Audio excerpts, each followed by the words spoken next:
বেসাহারা অন্তঃসত্ত্বা মহিলা কাজ খুঁজতে পৌঁছালেন।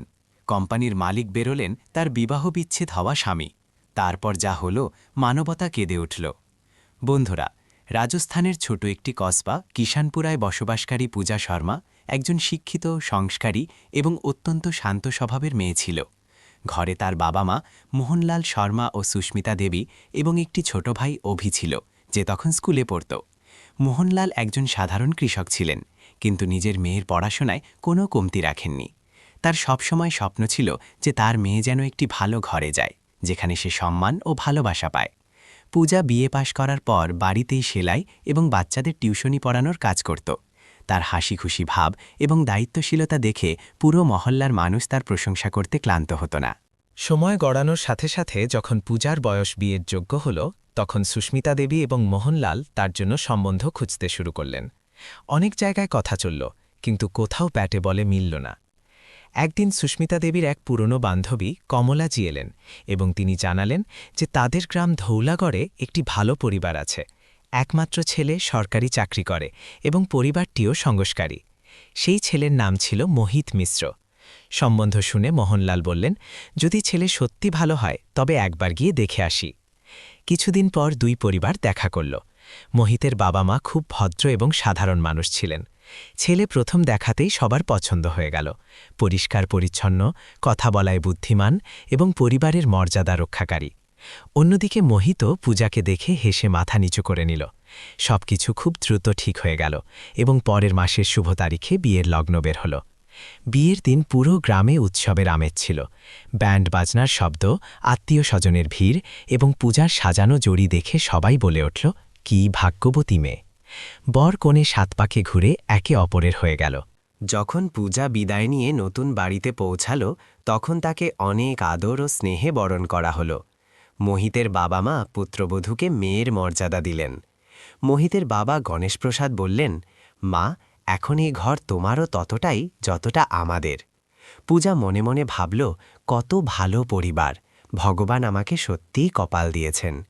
সে পুরো মন দিয়ে ঘর সংসারে মেতে উঠল। ভোরে উঠে সবার জন্য নাস্তা বানানো, শাশুড়ি শ্বশুরের সেবা এবং সন্ধ্যায় স্বামীর জন্য অপেক্ষা, সবই তার দিনচর্যার অংশ হয়ে গেল। কিন্তু ধীরে ধীরে সে মোহিতের স্বভাবে একটি অদ্ভুত পরিবর্তন দেখতে পেল। শুরুতে মোহিত শান্ত থাকত, কিন্তু ছোট ছোট কথায় রাগ দেখাতে শুরু করল। একদিন পূজা জিজ্ঞেস করল, আপনি খাবার খাচ্ছেন না কেন? ডালে কি নুন বেশি হয়ে গেছে? মোহিত বিরক্ত হয়ে বলল, তোমার দ্বারা কোনো কিছু ঠিকঠাক হয় না। তোমাকে বাড়িতে কি শেখানো হয়েছিল? পূজা চুপ করে রইল। সে ভাবল হয়তো কাজের চাপ হবে, কিন্তু এই চাপ এখন রোজকার ব্যাপার হয়ে দাঁড়ালো। কখনো কথা হতো খাবার নিয়ে, কখনো পোশাক নিয়ে, আর কখনো বিনা কারণে ঝগড়া। পূজার চোখে ধীরে ধীরে সজীবতার জায়গায় ভয় নেমে এলো। এক সন্ধ্যায় শাশুড়িমা সুশীলা দেবী দেখলেন যে পূজার চোখের কোণ লাল। তিনি ভালোবেসে জিজ্ঞেস করলেন, কি হয়েছে বৌমা, শরীর কি ঠিক আছে? পূজা হেসে বলল, কিছু না মা, শুধু ঘুম হয়নি। সে মিথ্যে বলছিল। আসলে গতরাতে মোহিত তার উপর রাগ করেছিল, কারণ সে ফোনে তার বান্ধবীর সাথে কথা বলেছিল। মোহিতের মনে হতো যে মেয়েদের বেশি স্বাধীনতা দিলে তারা মাথায় চড়ে বসে। তার বন্ধুদের কথা তার খুব পছন্দ হতো, যারা প্রায়ই বলতো, বউকে বেশি মাথায় তুলো না, নইলে সে তোমাকে নাচাতে শুরু করবে। ধীরে ধীরে এই চিন্তা মোহিতের ভেতরে গেঁথে গেল।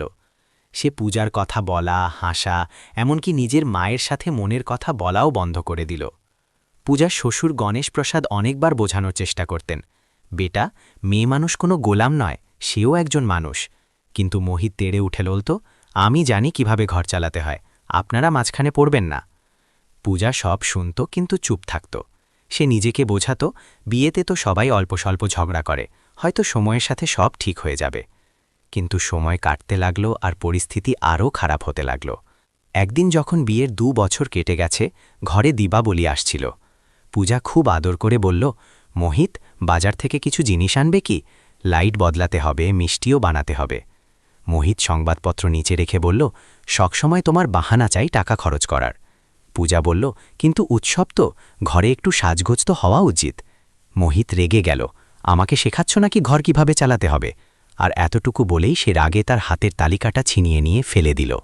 পূজা ঘাবড়ে গেল, কিন্তু বলল, এত ছোট কথায় আপনি এত রেগে যাচ্ছেন কেন? মোহিত গর্জে উঠে বলল, এখন তুই আমাকে প্রশ্ন করবি? আর তারপর সে থাপ্পড় মেরে দিল। ওটা প্রথমবার ছিল যখন পূজার ওপর হাত উঠেছিল এবং তার ভেতরে কিছু একটা ভেঙে চুরমার হয়ে গেল। শাশুড়ি শ্বশুর দৌড়ে এলেন, কিন্তু মোহিত তাদেরও ধমক দিল, আপনারা মাঝখানে পড়বেন না, এটা আমার ব্যাপার। পূজা কাঁদতে কাঁদতে নিজের ঘরে চলে গেল, দরজা বন্ধ করে দিল। সেই রাতে সে বালিশে মুখ চেপে অনেকক্ষণ কাঁদল, কিন্তু পরের দিনও মোহিতের মধ্যে কোনো অনুশোচনা ছিল না। পূজার মনে যেন একটি অদ্ভুত শূন্যতা তৈরি হয়ে গিয়েছিল। সেই ঘর, যার সম্পর্কে সে স্বপ্ন দেখেছিল, যাতে সে ভেবেছিল ভালোবাসা ও সম্মান পাবে, সেখানে এখন প্রতি পদক্ষেপে সে ভয় অনুভব করতে লাগল। মোহিতের স্বভাবে আসা কঠোরতা যেন দিন দিন বাড়তে থাকল, এবং সে ছোট ছোট কথায় এত রাগ দেখাতে শুরু করল যে তার গলা শুনেই পূজার বুক কেঁপে উঠত, যেন তার ভেতরে স্পন্দিত প্রতিটি অনুভূতিকে কেউ ধীরে ধীরে পিষে ফেলছে। এক সকালে যখন সে রান্নাঘরে দাঁড়িয়ে পরোটা ভাজছিল, হঠাৎ তার মাথা ঘুরতে লাগল, যেন তার সামনে সবকিছু ঘুরছে এবং তার হাত কাঁপতে লাগল। শাশুড়ি শ্বশুর দৌড়ে এলেন, তাকে সামলে চেয়ারে বসালেন, জল খাওয়ালেন এবং ঘাবলে যাওয়া স্বরে বললেন, বৌমা, চলো হাসপাতালে, তোমাকে ঠিক লাগছে না। হাসপাতালে অনেক টেস্ট হলো এবং কিছুক্ষণ পর ডাক্তার একটি মৃদু হাসির সাথে ঘরে এলেন এবং বললেন, অভিনন্দন, আপনি মা হতে চলেছেন।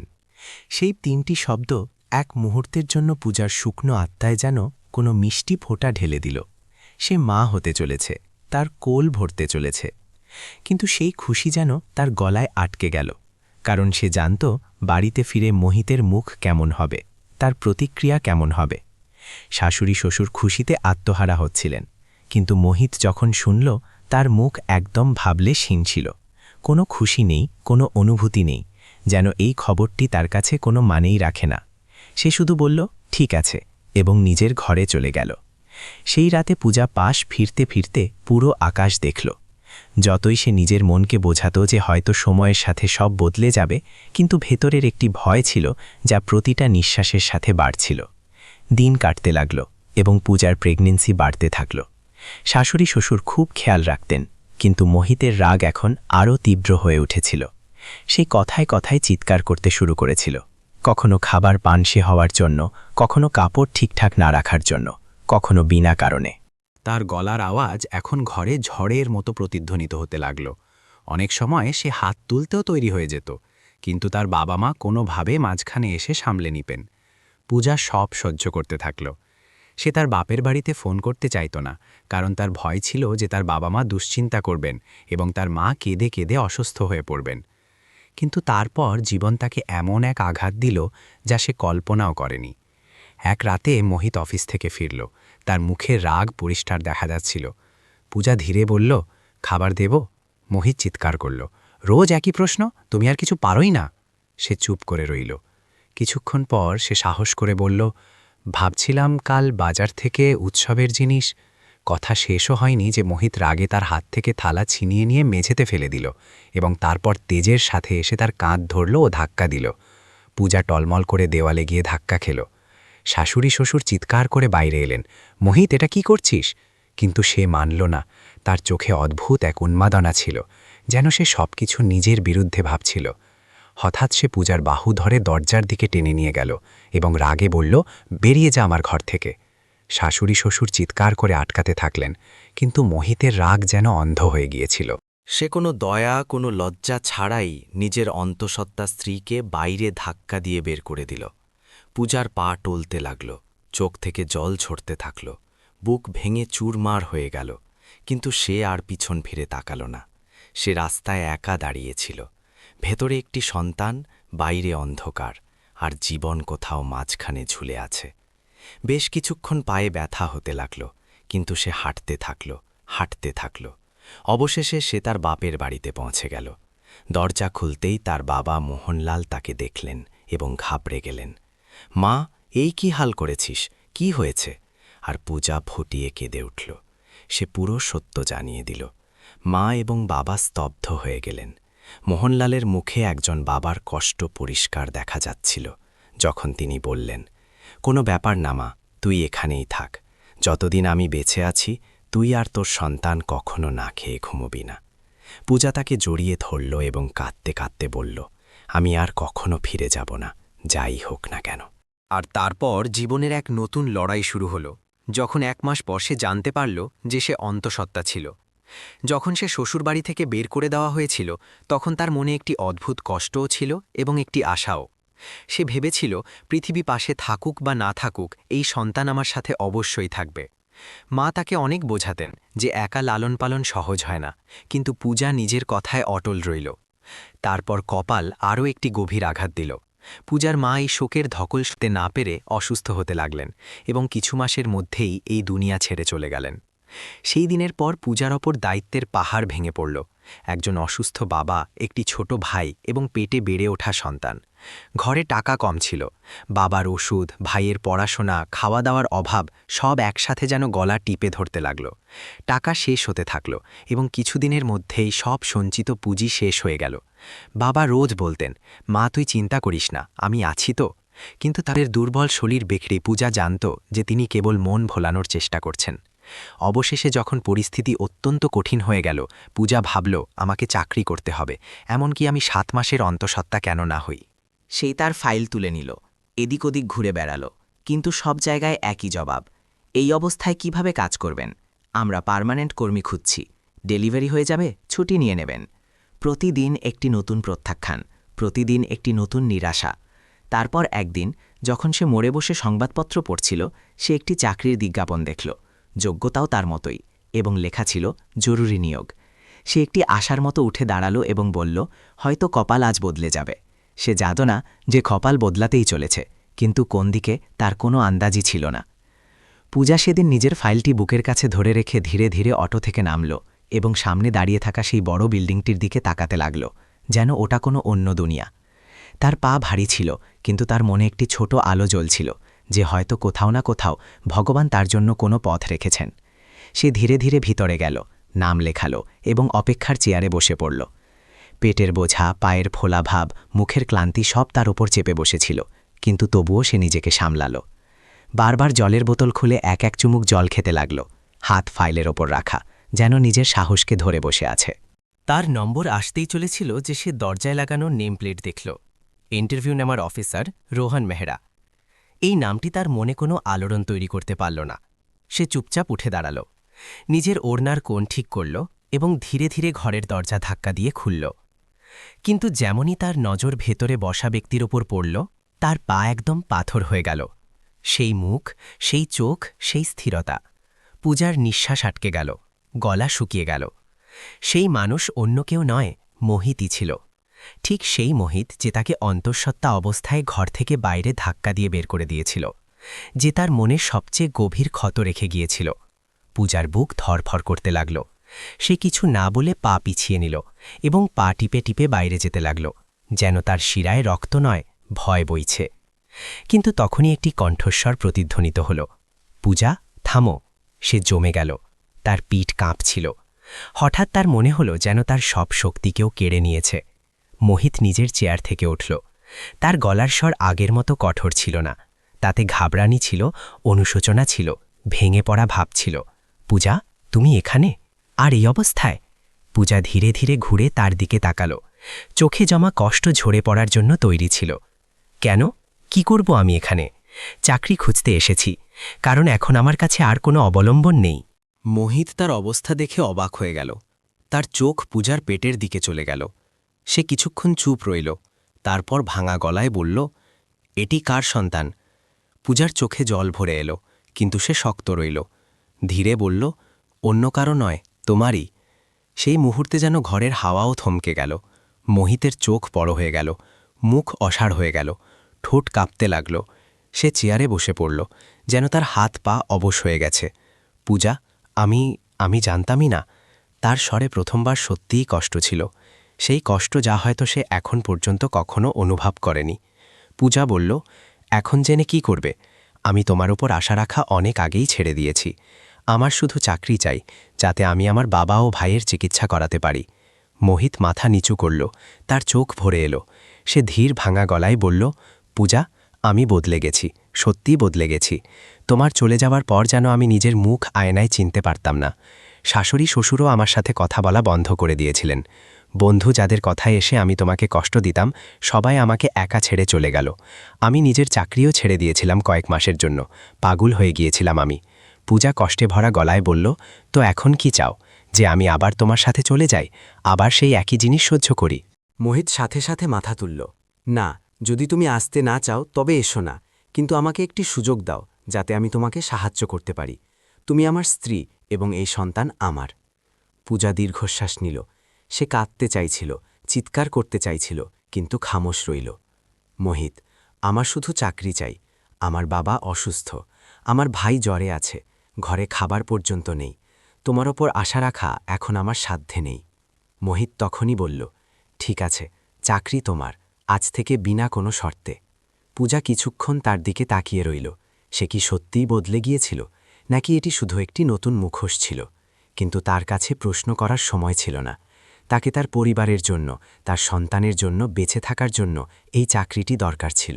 সে ধীরে বলল, ঠিক আছে, আমি কাল থেকে জয়েন করে নেব। মোহিতের চোখে আশার হালকা কিরণ দেখা দিল, কিন্তু পূজার চোখে সেই পুরনো ভয় ছিল। তার বিশ্বাস ছিল না যে এই পরিবর্তন কতটা খাঁটি। তার মনে একটাই প্রশ্ন ঘুরছিল, আমি কি আবার সেই আগুনেই পা রাখছি? সেদিন রাতে যখন সে বাড়ি পৌঁছাল এবং বাবাকে সব কথা জানাল, বাবার ক্লান্ত চোখে প্রথমবার একটু উজ্জ্বলতা এলো। যদি সে সত্যি বদলে গিয়ে থাকে, তবে মা, তুই নিজের ঘর আবার সাজাতে পারিস। কিন্তু পূজা সাথে সাথে বলল, না বাবা, যতদিন আপনি আর মানে রোহন ঠিক না হচ্ছেন, আমি কোথাও যাব না। বাবা তার হাত ধরলেন। তুই খুব শক্তি পূজা, ভগবানও তোর সাথে থাকবে। কিন্তু পূজা কি জানত যে পরের সকালে তার ভাগ্য আবারও মোড় নিতে চলেছে? যাই হোক, পরের দিন সকালে দরজায় কেউ কড়া নাড়ল। পূজা ধীরে ধীরে হেঁটে এলো। দরজা খুলল এবং সামনে মোহিত ছিল। তার চুল এলোমেলো, চোখ লাল, মুখে কয়েক রাতের অনিদ্রা এবং অনুশোচনার রেখা পরিষ্কার দেখা যাচ্ছিল। পূজা অবাক হয়ে গেল। মোহিত তখনই তার সামনে হাঁটু গেড়ে বসে পড়ল। পূজা, আমাকে ক্ষমা করে দাও। আমি তোমাকে অনেক কষ্ট দিয়েছি, কিন্তু এইবার সত্যি বলছি, আমি তোমাকে ছাড়া বাঁচতে পারব না। পূজার নিঃশ্বাস ভারী হয়ে এলো। সে মোহিতের এমন রূপ কখনো দেখেনি। ভেঙে পড়া, কাঁদতে থাকা, নিজের প্রতিটি ভুলের বোঝা বয়ে আনা। একই সময় পূজার বাবা বাইরে চলে এলেন। মোহিত তাদের পায়ে পড়ে বলল, বাবুজি, ক্ষমা করে দিন। আমি আপনার মেয়ের সাথে অনেক ভুল করেছি, কিন্তু এখন আমি সত্যি বদলে গেছি। আমাকে একটি সুযোগ দিন। আমি তাকে এবং তার হতে চলা সন্তানকে দুনিয়ার সব সুখ দেব। বাবার বৃদ্ধ চোখ ভরে এলো। তিনি কাপা হাতে মোহিতকে তুললেন এবং বললেন, বেটা, যদি তুই সত্যি অনুতপ্ত হস তবে আমার মেয়ে এবং আমার হতে চলা নাতি দুজনেই তোরই দায়িত্ব। কিন্তু মনে রাখিস, যদি এক ফোঁটাও চোখের জল ঝরে তবে এইবার আমি তোকে নিজেই ঘর থেকে বের করে দেব। মোহিত মাথা নিচু করে নিল। কথা দিচ্ছি বাবুজি, এখন আমার জীবনের একমাত্র পূজা হলো এই পূজা আর আমাদের সন্তান। পূজা এসব দেখছিল, তার মন কেঁপে উঠল। সে কাঁদেনি, কিন্তু তার ভেতরে কোথাও খুব গভীরে কিছু একটা গলছিল। মোহিত তার দিকে এগোল। পূজা, তুমি কিছু বলো না, শুধু আমাকে এতটুকু বলে দাও, আমি কি তোমাকে ডাক্তারের কাছে নিয়ে যেতে পারি? 7 মাস চলছে, তোমার চেক আপ হয়নি, তার এই অবস্থা। তার গলা ধরে এলো। আমি তোমার আর আমার সন্তানের জীবন বিপদে ফেলে দিয়েছিলাম, নিজের ওপর আমার ঘৃণা হচ্ছে। পূজা কিছুক্ষণ তার দিকে তাকিয়ে রইল। তারপর সে নিজের নজর নিচু করে নিল। আমার বাবা আর ভাইয়ের কি হবে? তাদের কে সামলাবে? মোহিত এক মুহূর্ত না ভেবেই বলল, তাদের পুরো দায়িত্ব আমার। তাদের ওষুধ, তাদের চিকিৎসা, তাদের খাবার সব আমি সামলাব। তুমি যেখানে বলবে সেখানে রাখব। আমি কাউকে কারো ভরসায় ছাড়ব না। তুমি শুধু নিজের আর বাচ্চার খেয়াল রাখো। পূজার চোখে প্রথমবার হালকা একটু উজ্জ্বলতা ফিরল, কিন্তু সে এখনও পুরোপুরি ভরসা করতে পারছিল না। বাবা তার কাঁধে হাত রাখলেন। মা, কখনো কখনো মানুষকে দ্বিতীয় সুযোগ দেওয়া উচিত। জীবন তোকে অনেক কষ্ট দিয়েছে, হয়তো এখন তোর খুশির পালা। পূজার চোখ থেকে জল পড়ে গেল। সে ধীরে ধীরে মাথা নাড়ল। মোহিত স্বস্তির দীর্ঘশ্বাস নিল, যেন তার প্রাণ ফিরে পেল। সে তখনই ডাক্তারের অ্যাপয়েন্টমেন্ট করাল এবং সেদিনই পূজাকে নিয়ে হাসপাতালে গেল। আল্ট্রাসাউন্ড রুমে যখন হৃৎস্পন্দনের শব্দ স্পিকারে প্রতিধ্বনিত হল, পূজার চোখ দিয়ে জল গড়িয়ে পড়ল এবং মোহিতের মুখ যেন গলে গেল। সে স্ক্রিনের দিকে এমনভাবে তাকাচ্ছিল যেন তাতে তার পুরো ভবিষ্যৎ লেখা আছে। পূজা, এটি আমাদের বাচ্চা।